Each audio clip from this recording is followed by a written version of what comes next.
কোথায় যাচ্ছিস তুই সুমন? বাবা আমি একটু আশাদের বাসায় যাচ্ছি। আশাদের বাসে কেন?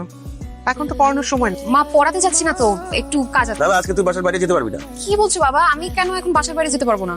তোকে কাল রাতে বললাম না আগামীকাল পাত্রপক্ষ তোকে দেখতে আসবে, তুই কি ভুলে গেলি? তো আগামীকালকে আসবে, আজকে তো আর তারা আসছে না। আগামীকালকে বাসায় মেহমান আসবে, অনেক কাজ আছে, তোর মাকে হেল্প করতে হবে। উনি অনেক অসুস্থ, দেখার মতো কেউ নেই। আর আশা ছোট্ট একটা মানুষ, ও কল করেছে আমাকে, খুবই অসুস্থ। আমি যাচ্ছি, আমার বেশিক্ষণ সময় লাগবে না। ওকে, আমি চলে আসবো।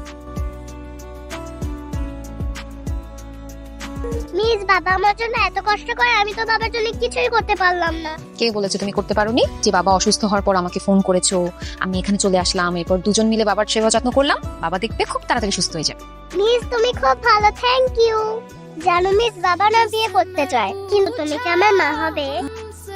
এখন আমার বাসায় যেতে হবে, আর বাবা যদি উঠে যায় তখন আমাকে ফোন দিয়ে জানাবে, ঠিক আছে? ঠিক আছে। আর কোনো দরকার হলে আমাকে ফোন করবে, ওকে?